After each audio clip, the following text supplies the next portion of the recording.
but we need help. And I think our society, one of the biggest problems with how we live now is that we are not living in community where we accept help. And we even, I hate to use the word expect because expectations are always fraught, but why can't it be an expectation that when someone comes over to meet your new baby, that they go into the kitchen and do your dishes really quick while you sit and nurse or feed your baby or hold the baby and really just enjoy that time in the conversation with the person who's helping you. They maybe sweep your kitchen floor, they fold the laundry. Why aren't we having that expectation in our society? Why do we expect that when someone comes over to see the new baby, they sit and hold the baby while the mom is like frantically picking up or feeling embarrassed about her house? She should not feel embarrassed about her house.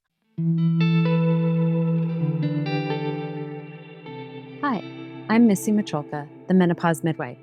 I'm here to break down all the things about menopause and hormones that seem overly complicated, which is pretty much everything. With over 10 years of experience catching babies and 2 decades of intuitive massage therapy practice, I have spent the last few years deep diving into all things menopause to figure out why so many women are suffering and why there seems to be so much confusion about hormones and menopause. Calling on my midwifery experience and my desire to help women attain and maintain full autonomy, I will stay next to you during this life transition and help to explain the options as you step into your power and find optimal health.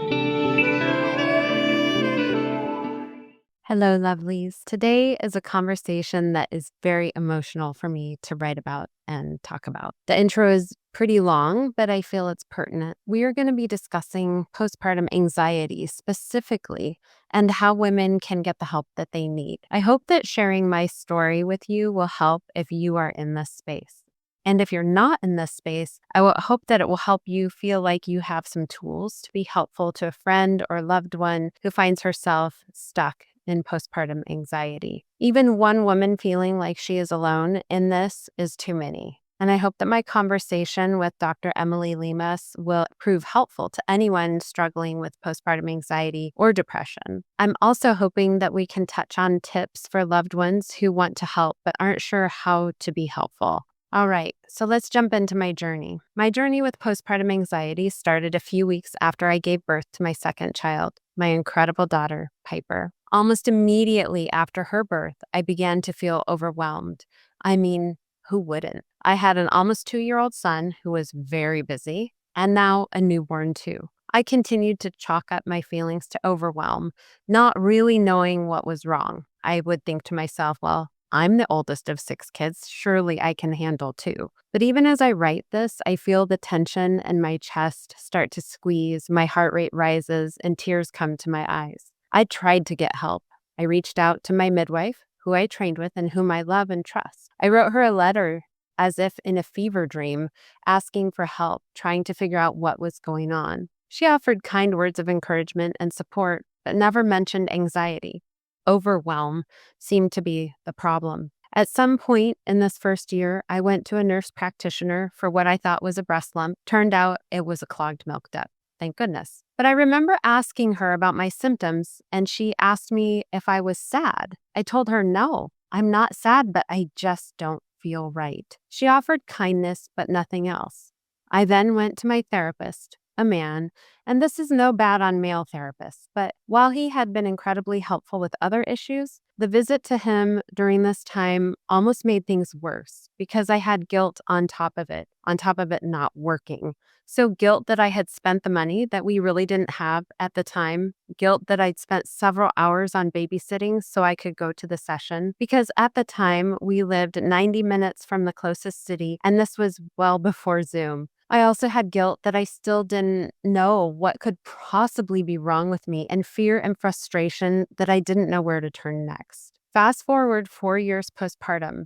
Mind you, all of my symptoms are still happening and I'm gritting and bearing them, while my relationships erode because I can't regulate myself, and my dream of raising my babies and being home with them is tainted with this still unnamed anxiety, which steals my ability to be creative, fun, relaxed, and kind. I was white knuckling it, thinking it was just that I didn't know how to keep up with the laundry, the meals, the care of my precious babies. So now Piper is 5 years old. She's started kindergarten, and I start to notice some other symptoms creeping up that I can't ignore. My face is so dry that no amount of lotion helps it not look scaly. I'm gaining weight fast. I have no motivation. I can't think clearly. The brain fog is pea soup thick. My joints hurt, and I cannot regulate my temperature. I'm extra grumpy, and I'm freezing cold all the time. I book a visit with my naturopath in desperation because I think, well, maybe this is hypothyroidism. It runs in my family, so maybe that's what all of this has been. We run some blood work, but upon physical exam, she finds that my right side thyroid seems to be enlarged. My blood work proved that I actually had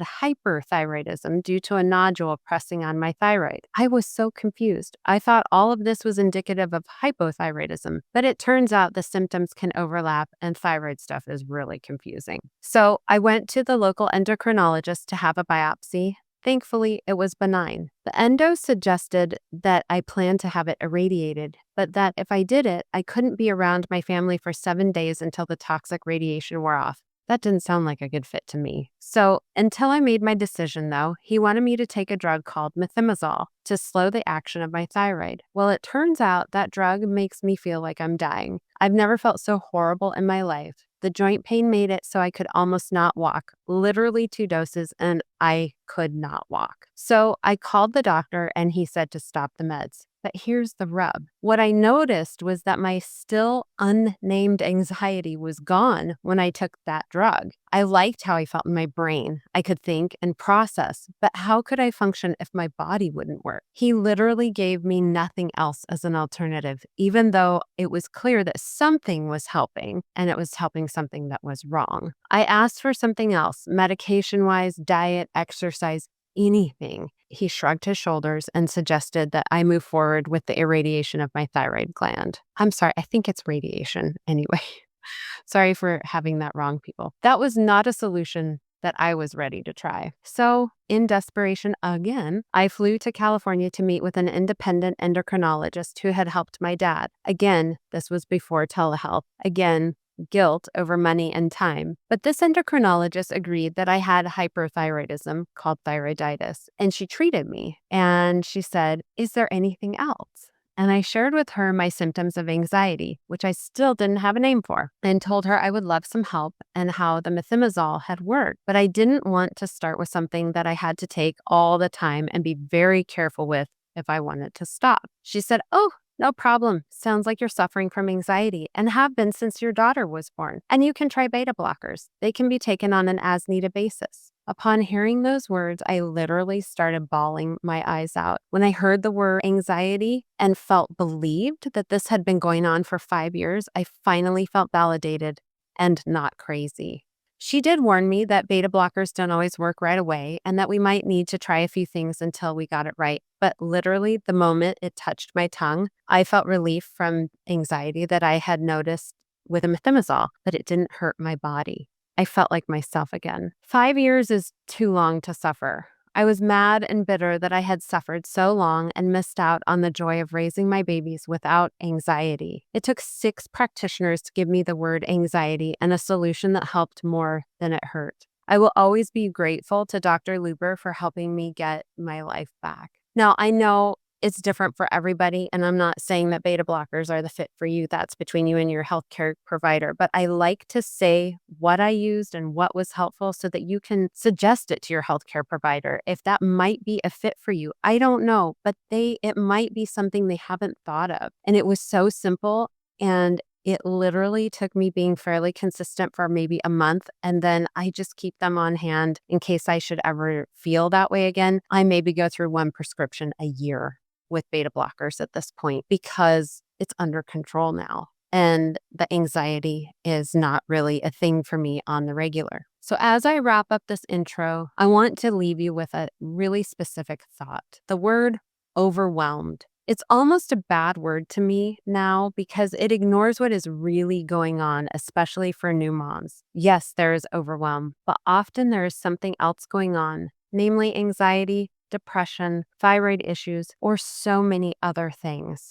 I hope that this episode helps you to become a helper. Today, I'm thrilled to welcome Dr. Emily Limas to the show. Emily is a licensed psychologist and the founder of Full Bloom Counseling, where she specializes in supporting women through the transition into motherhood and beyond. She's passionate about helping women explore how they see themselves as both individuals and mothers and how that perspective shapes their well-being. Emily's background is impressive. She earned her master's in psychology from California State University, San Marcos, and her PhD in counseling psychology from Indiana University, Bloomington. Beyond that, she's trained in a variety of therapeutic approaches, including existential humanism, feminist therapy, psychodynamic therapy, and CBT. Plus, she holds a specialized certification in perinatal mental health, giving her unique insight into the emotional journey of pregnancy and motherhood. At the heart of Emily's work is a warm, compassionate, and collaborative approach. She believes in the power of a strong therapeutic connection and is dedicated to creating a safe space for women to navigate the ups and downs of motherhood and beyond. When she is not working with clients, Emily is all about soaking up playful moments with her kiddos and diving into the water herself to clear her mind. Because as a mama herself, she knows firsthand the importance of both joy and self-care. I can't wait to dive into this conversation. Emily, welcome to the show. Welcome to the Menopause Midwife, Dr. Emily Limas. Or actually, I should say, thank you for hosting the Menopause Midwife today in your lovely office. Thank you for having me. Of course. I'm really excited to talk together about stuff that we're both really passionate about. And yeah, thanks for having me on. Of course. And I think I like to jump right in. And maybe the best place to start today is with your story.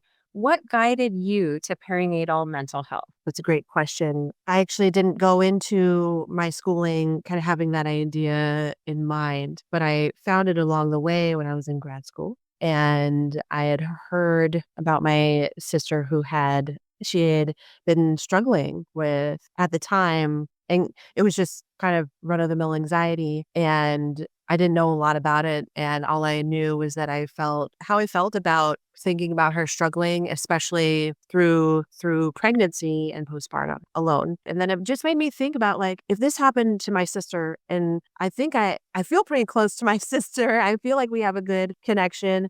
How often does that really occur in general with other new mothers who are close to their family members as well? And how do I get better at being a support and an advocate for not just my sister, but all the women? So I just started from there, absorbing all the information. I did a specific dissertation related to difficulty breastfeeding and how that impacts the mom's mood and how attitudes from trusted family members impact that as well. So it's just kind of history from there. And it took off, and I'm still working with moms on the perinatal spectrum in my private practice currently. That is wonderful. Thank you for reaching out. And a little secret here is that I am the sister that Emily is talking about. We joke that our grandmother thought that we looked like twins. We're curious what you think about that. And we think that's pretty funny. But I do want to stay focused on this issue of postpartum anxiety because it is something that is not talked about as much. And when I was experiencing it, as I shared in my introduction, it took 6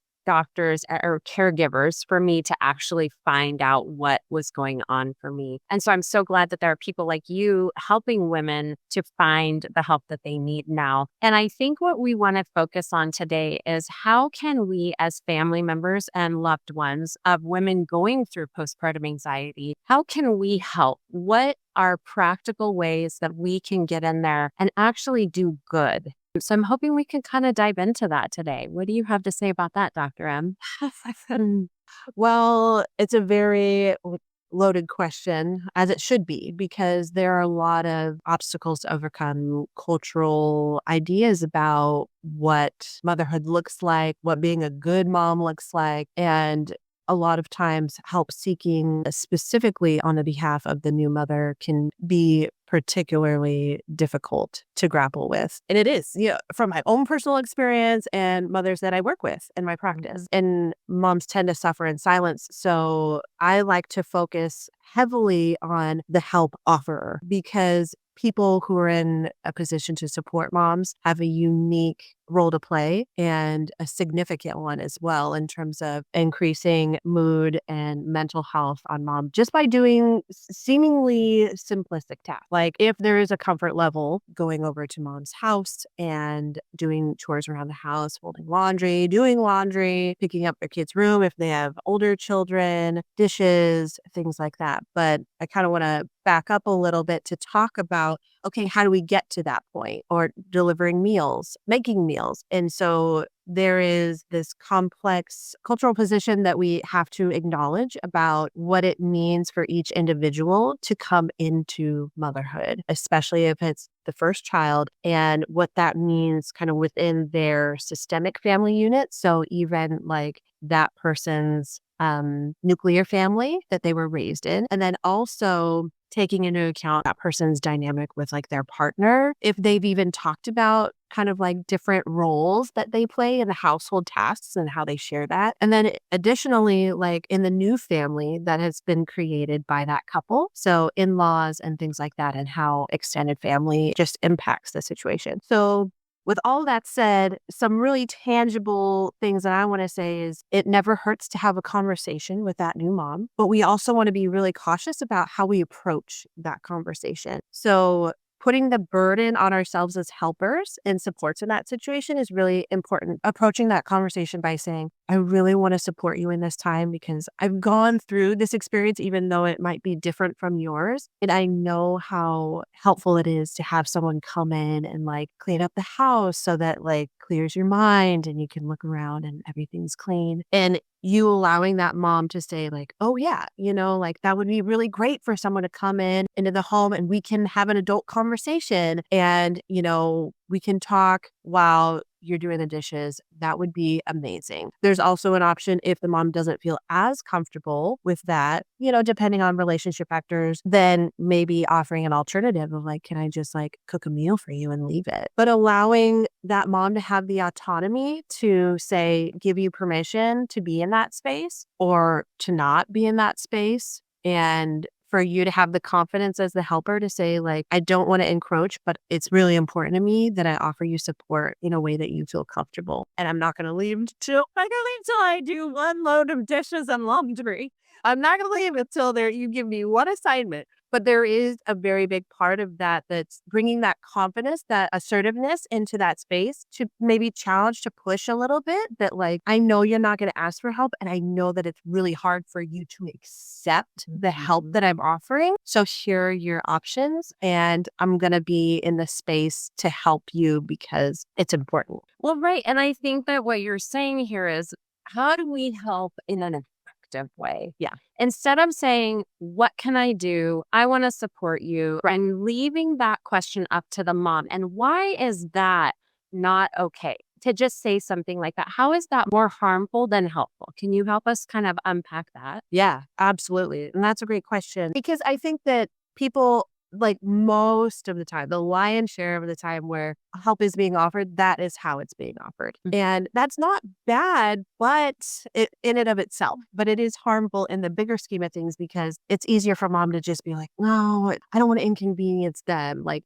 again, you're putting the burden on new mom, who's already stressed. Connections are not firing the way that they used to pre-pregnancy to have it together to anticipate like, oh, I'm going to have baby appointment today. And it would be really helpful to like have someone come to assist me when partner's at work or whatever, for example. So that's one thing. And then another thing is it's easier to just forget about, like, oh, someone said, they'd help me, but I'm not having any recollection for that. Because in the moment when your baby's crying and you look around and there's, burp cloths, milk bottles, whatever the case is, clothes everywhere, you're not thinking like, who's going to help me clean up this mess? You're thinking, oh, I got to clean this mess up because I'm stressed. And then you'd have to text someone and be like, hey, can you come over? Yeah. And who's going to do that?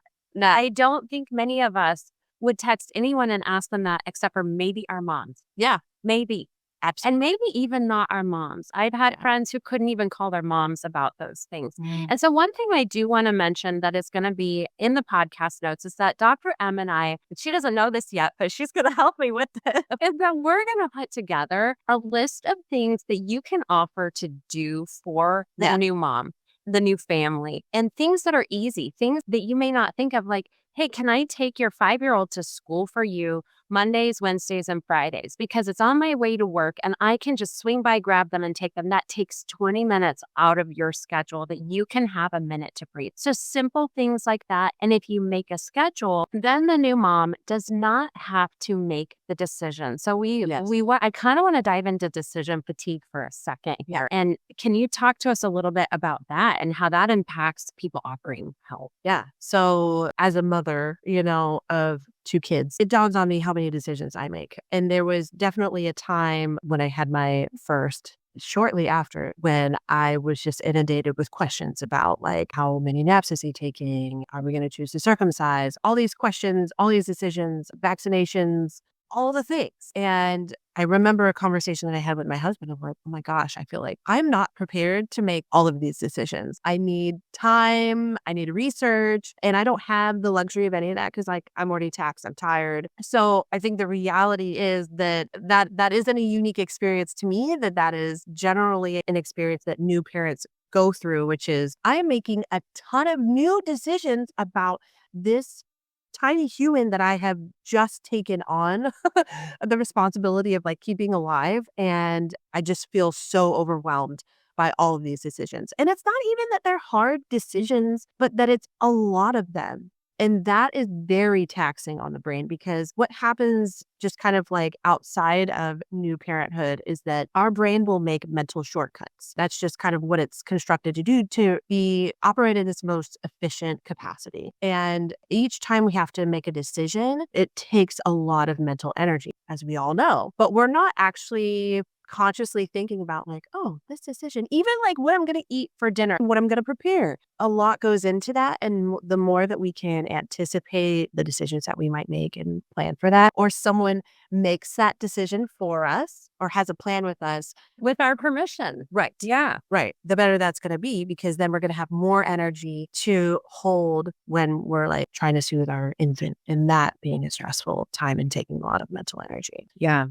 I mean, I just read before we hopped on the podcast because I was curious how many decisions we make in a day. So, the average human, this is not a new parent, the average human makes 35,000 decisions in a day. If that's not decision fatigue, I don't know what is. And if you take that number, I would venture a guess, and I have no data to support this except my own experience and watching my friends and sisters and people in my life be parents. I would venture a guess that it doubles. It is exhausting, the decision fatigue. And as your children get older, you notice the decision fatigue slows down because they get more independent. Mm. And so you get this relief, this kind of second breath. That's why you see moms who have teenagers who get, like you see this mom and she's a beautiful woman and she has babies and she's like in mom mode. The hair's up in the pony, she's in the sweats. That's me. I was there.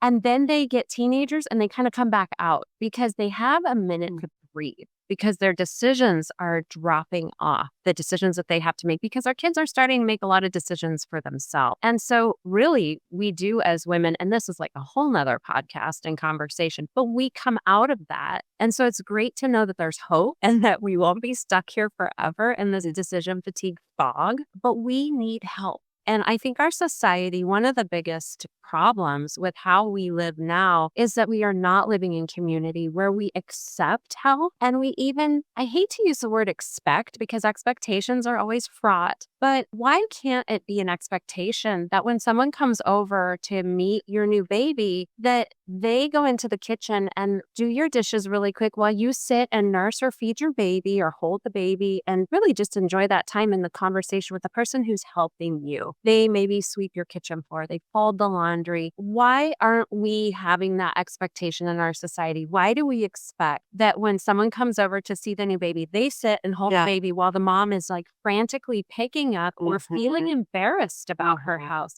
She should not feel embarrassed about her house. But this brings up this other conversation to me where Dr. M mentioned this in some notes to me about a messy house is like a messy mind, and it makes us feel anxious. And so we feel like if we see a mess, we don't feel organized in our brains. And I don't know, do you have any thoughts about that you can share with us? Yeah, that's also true for just anyone Yes. who's not, mom, or there is research to support that, like, something as simple as making your bed every morning can put your day off on a different trajectory where your mood is lifted. But it's like simple things like that you wouldn't realize, like, oh, I don't want to make my bed, or like it's just another thing, like it doesn't matter, I'm just gonna mess it up anyway. There's something to that act. And when moms are in that position of being taxed, healing, so being up for long periods of time is maybe not even, recommended. It's really helpful for someone to come into the space and see, like, hey, this is an area where I can really significantly help this mother's mood by picking up around the house so that when she comes into a room, it's not like, because we're not consciously aware of the mess impacting us. But then how it comes out is, I'm a new mom. I go into the room and my kids, got every toy imaginable, every toy they have, and it's out on the floor. And then I, maybe raise my voice to them and say, pick up your room, or like, why did you play with all the toys? Or you step on a toy and that just, incites anger. We've all been there. We don't want to underestimate the impact of clean house, clean mind, because it's not a trivial task coming in and doing dishes. It's more about you are making a direct, significant impact on this woman's mental health that is already in a very vulnerable place because she is a new mother. Well, and I mean, this just brings to me this instant thought of like, okay, let's say you live far away, but you have somebody who's just had a baby. Yeah. And why don't you offer to buy housekeeping for them? Mm-hmm. I mean, what a gift. I can't imagine. I think I would have just cried of joy if someone had said to me, we're going to get you once a week an hour of housekeeping for 6 months of your baby's life. Mm-hmm. I mean, I can't even imagine a better gift. So if you are throwing a baby shower, please buy that for, everybody put your money together and buy housekeeping. Nobody needs stuff.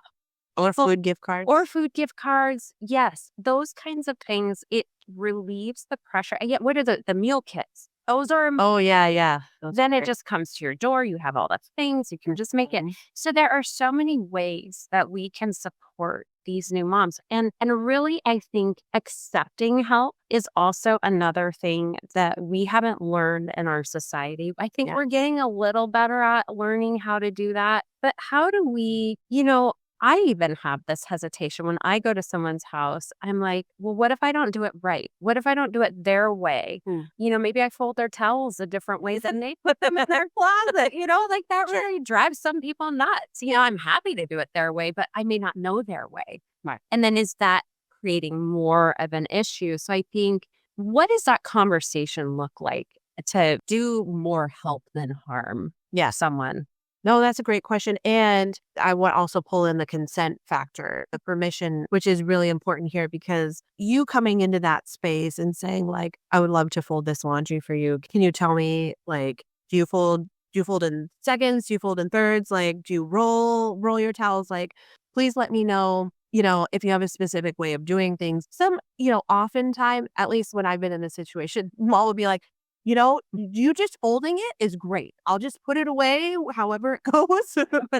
And then also, like, finding a way, depending on your relationship with the mom, you being able to find a way to, like, okay, like, this is where it goes, how I'm going to make it fit in here. The more autonomy that you can have with, like, problem solving, the better, for sure. But also, like, that conversation looks like coming into the space and, having a conversation by asking the mom, I really want to be a support to you. I know that a lot of focus is usually placed on the baby, and I love you, baby. They're beautiful. I want to hold them for sure. But I really want to support you because this is one of the hardest times in your life. And so how do you feel about me folding your laundry? How do you feel about me like cooking you a meal and washing the dishes and cleaning up afterward? Like, which of those ways feels good for you? And if it's all of them, I want to get to work, but is it okay if I do that? I'm not communicating that you can't do that. I'm just saying, like, I want to provide this gift. This is my baby shower gift, or this is my like push gift to you. Yeah. And you just said, I think, a really key phrase. I'm not communicating that I don't think you can do this. And I don't know if that's what moms want to hear. I think I wouldn't have minded hearing that Yeah.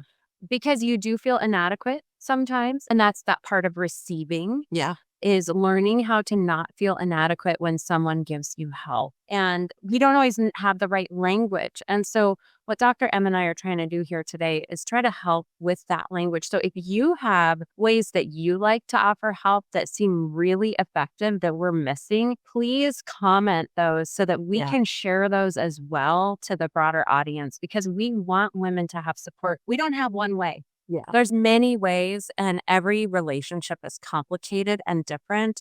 And we just honor you for trying to help and showing up and saying, can I do A, B, or C? What feels better to you? Yeah. And how do we move forward in that? And we destigmatize offering help and actually giving help. And we destigmatize receiving help because we need to do that in our society for the women in our lives. Even something as simple as like, mothers who are breastfeeding after giving birth, making sure that their water is always topped off, or like, hey, can I get you some electrolytes or whatever? Those small but significant things, like you are making a significant impact because chances are she is not drinking enough water, because that's just the territory. Not because she's not competent, but her getting up and getting water, holding baby, and the one-handed grind is tough. You have two hands, get the water. Absolutely. So I think that we did a really thorough job of talking about what it looks like to